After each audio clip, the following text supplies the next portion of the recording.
DMS-TV channel muso uni je oni yato mahaya bismillah godon kibaru kene kan foli anita no wan kanu wana lami po bela jeli mali kono ani mali koka biye tene December kolo kleta anduru samba flan muga anduru hawo don kibaru yo wati seli fol ko fe kuno fol baminu mambulu kuluda ukuluka uludo betalike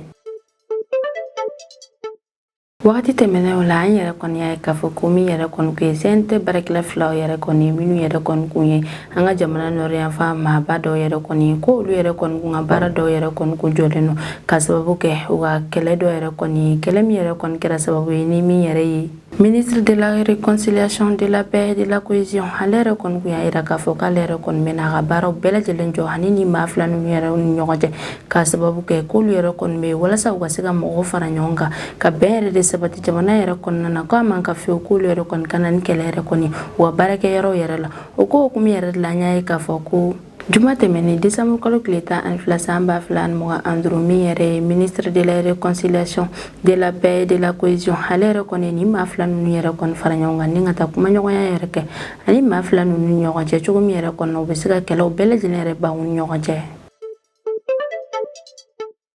Alamisa tɛmɛnen décembre kalo tile 11 san 2025 min yɛrɛ an ka jamana ɲɛmaa ni o ye le général d'armée Assimi Goïta ye k'ale yɛrɛ kɔni y'a tɛgɛnɔ yɛrɛ kɔni bila sɛbɛn dɔ yɛrɛ la sɛbɛn min b'a yira k'a fɔ ko min yɛrɛ ye colonel Alpha Yaya Sangara yɛrɛ ni ale yɛrɛ kɔni kun bɛ baara kɛ direction générale de la gendarmerie nationale yɛrɛ la k'ale yɛrɛ kɔni tɛna se ka baara yɛrɛ kɔni k'o yɔrɔ ninnu yɛrɛ la fiyewu tuguni wa fana ko min yɛrɛ kɔni ye ten ko yɛrɛ kɔni k'ale yɛrɛ kɔni sen bɔra o bɛɛ lajɛlen yɛrɛ fana la u b'a yira k'a fɔ min yɛrɛ ye Yaya yɛrɛ kɔni k'ale yɛrɛ kɔni tɛna se ka baara yɛrɛ kɔni kɛ an ka jamana fintigilakaw yɛrɛ nɔfɛ tuguni.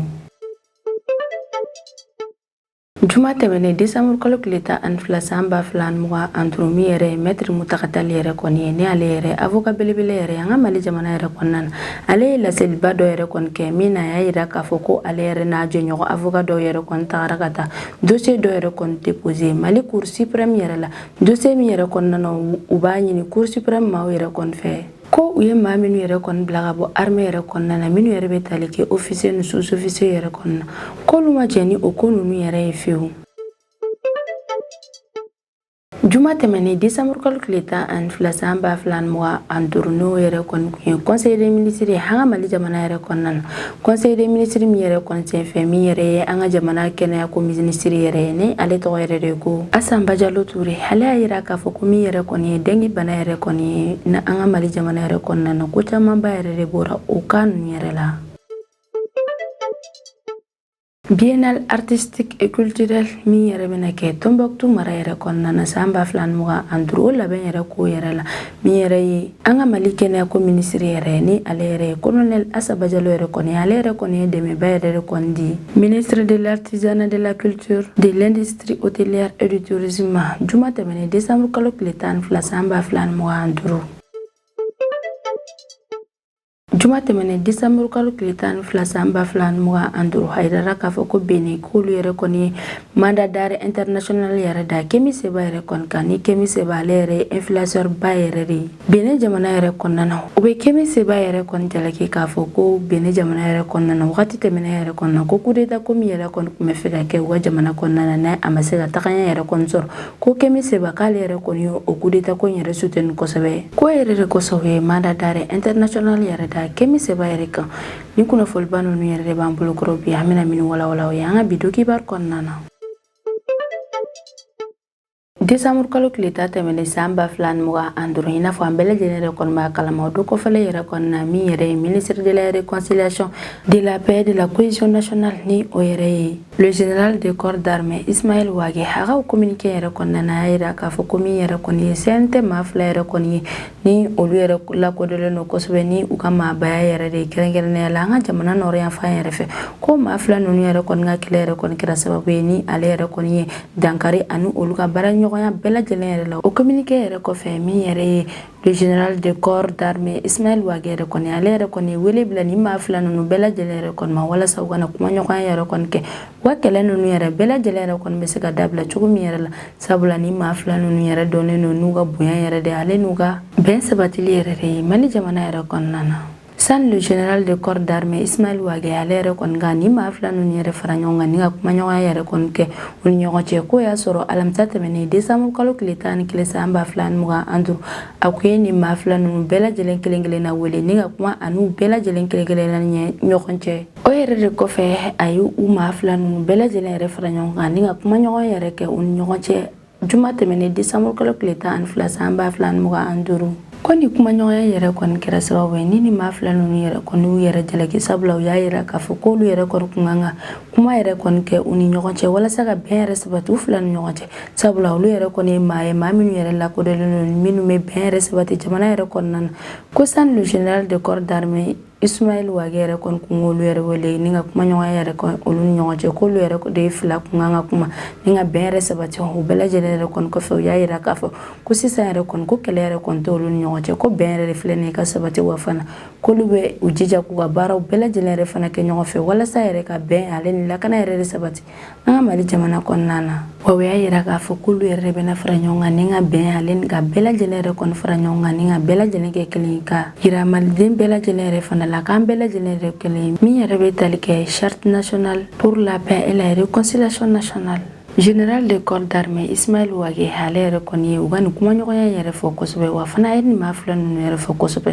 sabula u yɛrɛ kɔni sɔnna ka na kumaɲɔgɔnya yɛrɛ kɔni kɛ basigi yɛrɛ kɔnɔna na ka d'a kan k'u ka mɔgɔkɔrɔbaya de yira bɔ fana u y'a yira k'a fɔ k'olu yɛrɛ ye maabaw yɛrɛ de fana ye wa a y'a ka cɛsiri yɛrɛ fana yira a y'a yira k'a fɔ ko ale yɛrɛ kɔni b'a se kunna donc u bɛɛ lajɛlen yɛrɛ kɔni kɛ ko fɛn fɛn yɛrɛ kɔni bɛ kɛ sababu ye ni ka bɛn kɛlɛya ale ni fara ɲɔgɔnkan yɛrɛ sabati an ka Mali jamana yɛrɛ kɔnɔna na k'ale yɛrɛ kɔni labɛnnen don u bɛɛ lajɛlen yɛrɛ kɔni kama n'o yɛrɛ de bɛ kɛ sababu ye ni ka kɛlɛ yɛrɛ kɔni dɔgɔya kosɛbɛ an ka Mali jamana yɛrɛ kɔnɔna na o fana bɛ kɛ sababu ye ka caman yɛrɛ de fara jamana kɔnɔdenw ka kɛlɛya yɛrɛ fana kan ni kɛlɛ bali teliya yɛrɛ b'a yira k'a fɔ ko Mali gouvernement maaw yɛrɛ kɔni tɛ fɛ farafara fosi yɛrɛ de ka don u ka baarakɛyɔrɔ yɛrɛ la wa fana u tɛ fɛ kɛlɛ fosi yɛrɛ de ka wuli fana u ka baarakɛyɔrɔ yɛrɛ la wa fana u tɛ fɛ yɛrɛ kɔni fosi yɛrɛ kɔni ka kɛ sababu ye ni ka processus de réconciliation nationale yɛrɛ kɔni bali an ka Mali jamana yɛrɛ kɔnɔna na alamisa tɛmɛnen décembre kalo tile 11 san 2025 min yɛrɛ an ka jamana ɲɛmaa le général d'armée Assimi Goïta ale yɛrɛ kɔni y'a tɛgɛnɛ yɛrɛ bila sɛbɛn dɔ yɛrɛ kɔni na min b'a yira k'a fɔ ko min yɛrɛ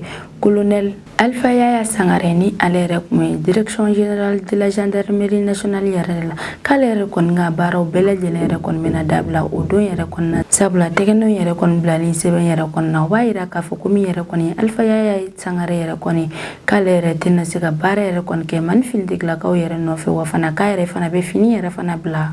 maa dɔw y'a yira k'a fɔ ko Alpha Yaya Sangare yɛrɛ kɔni k'ale yɛrɛ kɔni ye lasɔmilikɛla telimanba yɛrɛ de ye wa a ka problème ninnu bɛɛ lajɛlen yɛrɛ kɔni sɔrɔla a ka livre dɔ yɛrɛ de kɔni publieli senfɛ livre min yɛrɛ kɔni kun tɔgɔ dan bɛ ko le défi du terrorisme en Afrique ko livre yɛrɛ kɔni carila kabini décembre kalo san 2023 tɛmɛnen yɛrɛ de la ko Alpha Yaya Sangare ko ale ka thèse de doctorat yɛrɛ kɔni senfɛ ni ɲɛnajɛba yɛrɛ kɔni koro la min yɛrɛ kɛra école de maintien de la paix de Bamako yɛrɛ la février kalo tile 24 san 2024 yɛrɛ o yɛrɛ de senfɛ a ka sɔrɔ k'a ka o livre yɛrɛ kɔni dédicace kɛ ni o ɲɛnajɛ yɛrɛ senfɛ ni an ka jamana maaba caman yɛrɛ kɔni kun bɛ minnu yɛrɛ bɛ tali kɛ an ka jamana premier ministre yɛrɛ la ni o ye le général de division Ablaye Mayiga ye ko bɛɛ lajɛlen yɛrɛ de kɔfɛ mars kalo tile fɔlɔ san 2024 ko ministère de la défense k'olu yɛrɛ kɔni y'a yira k'a fɔ ko colonel Alpha Yaya Sangare ka livre yɛrɛ kɔni fan dɔw yɛrɛ kɔni bɛ yen minnu yɛrɛ kɔni bɛ kuma jugu dɔw yɛrɛ kɔni fɔ minnu yɛrɛ tɛ tiɲɛ ye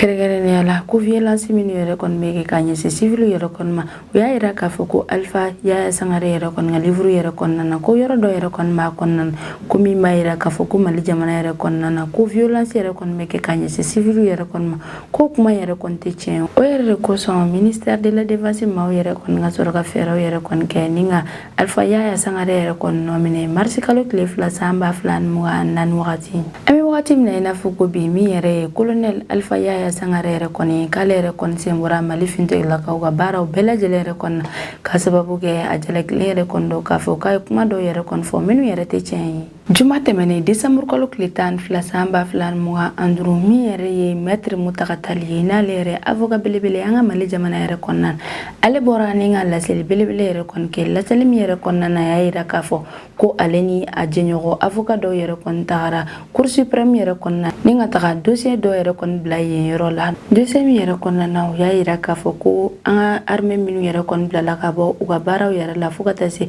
officier ma ale ni sous-officier minnu yɛrɛ kɔni bilala ka b'u ka baaraw yɛrɛ kɔnɔna k'olu yɛrɛ kɔni ma jɛn n'o ye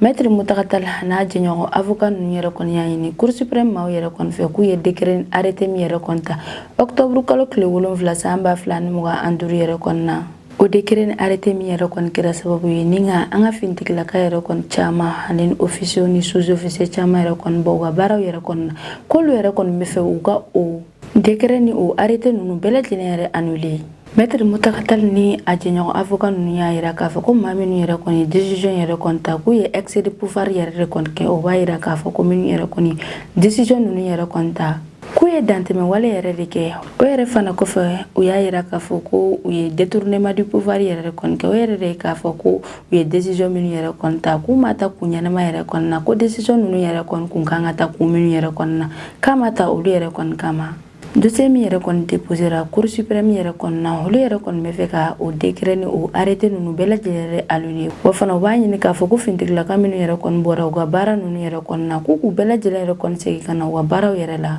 wa fana ko jɔyɔrɔ minnu yɛrɛ fana tun bɛ finitigilaka ninnu yɛrɛ la ani sous-officier ni officier ninnu bɛɛ lajɛlen yɛrɛ kɔni na k'u jɔyɔrɔ bɛɛ lajɛlen yɛrɛ fana d'u ma ko minnu yɛrɛ kɔni y'a to ni olu avocat ninnu yɛrɛ kɔni y'a yira k'a fɔ ko ka décret ni arrêté ninnu bɛɛ lajɛlen yɛrɛ kɔni annulé olu yɛrɛ bɛ tali kɛ ko jalakelen don ko minnu yɛrɛ la k'a sɔrɔ u ma se k'u yɛrɛ kɔni lafasa ko b'a la ko sɔrɔdasi minnu yɛrɛ kɔni bɔra u ka baara la ni olu yɛrɛ kɔni jalakelen don kun dɔ yɛrɛ kɔni kama ko droit yɛrɛ kɔni ma d'u ma walasa u yɛrɛ kɔni ka se k'u yɛrɛ lafasa ko sariyaw yɛrɛ fana bɛ kɛ cogo min yɛrɛ kɔni na k'u ma sariya ninnu yɛrɛ kɛ o cogo ninnu fana la ko dalilu yɛrɛ fana ma sɔrɔ u bolo min b'a yira k'a fɔ ko sɔrɔdasi ninnu yɛrɛ fana kun tɛ ka baara yɛrɛ kɛ sɛbɛ yɛrɛ fana la wa avocat ninnu yɛrɛ fana b'a ɲini k'u ka sanga ni Mali constitution ale ni Mali sariya minnu yɛrɛ bɛ sen kan ko maa minnu yɛrɛ kɔni minɛna o affaire yɛrɛ kɔni senfɛ k'u ka se ka olu yɛrɛ fana don ko ninnu yɛrɛ fana kɔnɔ Juma tɛmɛnen Desanburu kalo tile 12 san 2025 n'o yɛrɛ kɔni kun ye Conseil des ministres an ka Mali jamana yɛrɛ kɔnɔna na Conseil des ministres min yɛrɛ kɔni senfɛ min yɛrɛ ye an ka Mali jamana kɛnɛya ko ministre yɛrɛ ni ale yɛrɛ tɔgɔ de ko colonel Assane Jalo Touré yɛrɛ ale yɛrɛ kɔni bɔra ni k'i da yɛrɛ kɔni don jamana kɛnɛya ko yɛrɛ kɔni na a y'a yira k'a fɔ ko nin wagati laban ninnu yɛrɛ kɔni na ko min yɛrɛ kɔni ye dengue bana yɛrɛ kɔni ye ko o yɛrɛ kɔni ko camanba yɛrɛ de bɔra a la colonel Assane Jalo Touré y'a yira k'a fɔ ko dengue bana minnu yɛrɛ kɔni enregistré la ni dɔgɔkun yɛrɛ kɔnɔna na k'olu yɛrɛ dɔgɔyara kosɛbɛ ka tɛmɛ dɔgɔkun tɛmɛnen ta ninnu yɛrɛ kan nin dɔgɔyali yɛrɛ bɛ kɛnɛya baarakɛlaw ka cɛsiri yɛrɛ de yira n'u ka baara kɛcogo ɲuman yɛrɛ de yira walasa ka dengue bana jɛnsɛli yɛrɛ kɔni kunbɛn kosɛbɛ an ka jamana kɔnɔna na hali n'a sɔrɔ caman yɛrɛ kɔni bɔra dengue bana yɛrɛ la an ka jamana yɛrɛ kɔnɔna na an bɛ wagati min na i n'a fɔ ko bi k'a ka kan yɛrɛ kɔni k'an janto an yɛrɛ la kosɛbɛ o ko hukumu yɛrɛ la min yɛrɛ an ka jamana ɲɛmaa le général d'armée Assimi Goïta yɛrɛ ale bɛ wele yɛrɛ kɔni bila Mali jamana kɔnɔdenw bɛɛ lajɛlen yɛrɛ kɔni ma ko bɛɛ lajɛlen yɛrɛ kɔni k'i janto i yɛrɛ la wa fana ko fɛɛrɛ yɛrɛ kɔni bɛ kɛ walasa ka dankari dengue bana yɛrɛ la an ka jamana yɛrɛ kɔnɔna na ko bɛɛ lajɛlen yɛrɛ kɔni ka o fɛɛrɛ ninnu bɛɛ lajɛlen respecté gouvernement maaw yɛrɛ bɛ hakilinajigi yɛrɛ kɔni kɛ ko nafaba yɛrɛ de b'a la ko jinɔgɔ yɛrɛ kɔni bɛ sigi yɔrɔ min yɛrɛ kɔni la ni ka o yɔrɔ ninnu bɛɛ lajɛlen yɛrɛ sanuya sabula olu yɛrɛ de bɛ kɛ sababu ye ni ka na ni soso ye o soso ninnu yɛrɛ de mana k'i o bɛ na ni dengue bana yɛrɛ kɔni o fana u b'a ɲini jamana kɔnɔdenw bɛɛ lajɛlen yɛrɛ kɔni ko bɛɛ lajɛlen yɛrɛ fana ka sange yɛrɛ kɔni ɲini ni ka si olu yɛrɛ kɔrɔ min yɛrɛ kɔni bɛ se k'an bɛɛ lajɛlen yɛrɛ kɔni bali ka bɔ dengue bana yɛrɛ ma san 2025 biennale artistique et culturel min yɛrɛ bɛna kɛ Tombouctou mara yɛrɛ kɔnɔna na o ko hukumu yɛrɛ de la min yɛrɛ kɔni ye an ka jamana kɛnɛya ko ministre yɛrɛ ni ale tɔgɔ yɛrɛ de colonel Assane Jalo Touré yɛrɛ kɔni ale yɛrɛ kɔni ye dɛmɛ girima yɛrɛ kɔni kɛ ni o di ministre de l'artisanat et de la culture yɛrɛ ma juma tɛmɛnen Desanburu kalo tile 12 san 2025 walasa a ka se k'o digi Tombouctou mara sigibaa maaw yɛrɛ kɔni ma u ka se k'u yɛrɛ dɛmɛ n'olu ye walasa u ka se ka kisi ka bɔ bana caman yɛrɛ fana tɔɔrɔ ma colonel Assane Jalo Touré ale yɛrɛ kɔni ka dɛmɛ min yɛrɛ kɔni dira an ka Mali ministre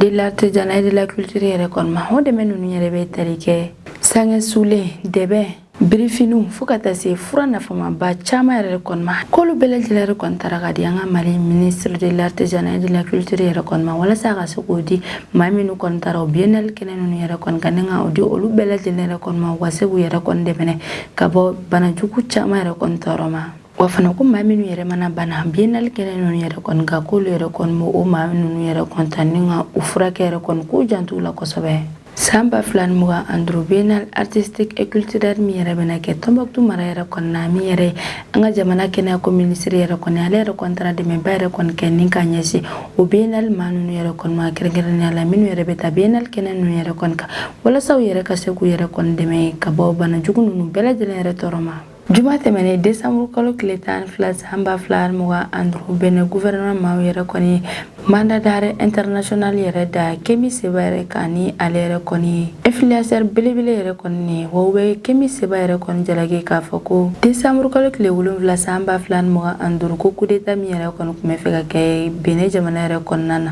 ni coup d'état min yɛrɛ kɔni ma se ka ɲɛtaga yɛrɛ kɔni sɔrɔ ko Kemi Seba yɛrɛ kɔni tun bɛ ka coup d'état kɛlɛ ninnu yɛrɛ kɔni soutenu kosɛbɛ. Benin gouvernement maaw y'a yira k'a fɔ ko wagati min yɛrɛ kɔni na ko maa minnu yɛrɛ kɔni k'u nana ka Patrice Talon yɛrɛ kɔni ka fanga yɛrɛ kɔni dafiri n'u yɛrɛ kɔni y'a fɔ u ka jamana télévision caman yɛrɛ kɔni na ko Patrice Talon yɛrɛ kɔni ka fanga yɛrɛ dafirila olu yɛrɛ kɔni fɛ. Benin gouvernement maaw y'a yira k'a fɔ ko minnu yɛrɛ kɔni nana k'a fɔ k'u bɛ coup d'état yɛrɛ kɔni kɛ u ka jamana yɛrɛ kɔni na ko wagati min yɛrɛ kɔni na k'u taara u ka jamana télévision yɛrɛ kɔni na ni ka taa ɲɛfɔ k'a fɔ k'olu yɛrɛ kɔni ye Patrice Talon yɛrɛ kɔni ka fanga dafiri ko wagati yɛrɛ kɔni na ko min yɛrɛ ye Kemi Seba yɛrɛ kɔni k'ale o coup d'état kɛla ninnu yɛrɛ kɔni ka o wale yɛrɛ kɔni fɔ wa fana a y'a yira k'a fɔ ko o don ye donba yɛrɛ de ye sabula k'ale ka jamana yɛrɛ kɔni mɛna libéré. Kemi Seba ale yɛrɛ kɔni jalakilen don Benin gouvernement yɛrɛ kɔni fɛ ni fɛn fila yɛrɛ kɔni ne fɛn fɔlɔ yɛrɛ bɛ tali kɛ ko Kemi Seba ale ye coup d'état kɛla ninnu yɛrɛ kɔni dɛmɛ kosɛbɛ wale min yɛrɛ kɔni bɛ se ka kɛ sababu ye ni ka menace ba yɛrɛ don u ka jamana yɛrɛ kɔnɔna na